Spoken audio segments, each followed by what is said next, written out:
I used to go to a lot of conventions, all different kinds, and I went to a couple horror conventions. This one I went to was a first time convention, and Sid Haig was there. I noticed him signing autographs at a table. I didn't really talk to him at the time or anything. I just went about my business. I don't really gawk over celebrities. I've met quite a few. They're just people. I really don't see why people are obsessed with celebrities. Anyways, I get in line to buy a Red Bull at this little shitty coffee shop they had in this hotel.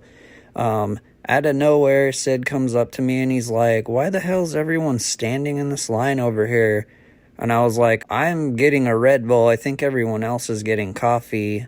It's just this little shitty shop and there's not many other places around here unless you want to leave the property and try to find a store somewhere.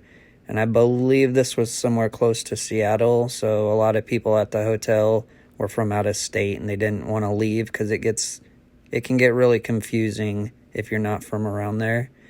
Anyways, he's like, "Oh, that's cool," and just like hanging out with me. And it's like, "Do you happen to know where the bathroom is?" And I was like, "Oh yeah, there's one right over there." And I pointed at him and I was like, "Wait, you probably don't want to go in that bathroom. It's really crowded, and I don't think you want to deal with people like trying to fight your way to get to a urinal or anything." And he's like, "Oh," and I was like, "There's a more private one on the second floor.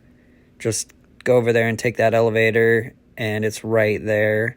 And he's like, "Oh, thanks." But then, I thought he was going to leave and just had to go to the bathroom. But he just stood there while I'm waiting to buy a Red Bull, just talking to me, asking about the convention, and just like, "Look at all these crazy people. I can't believe people come to these things all the time."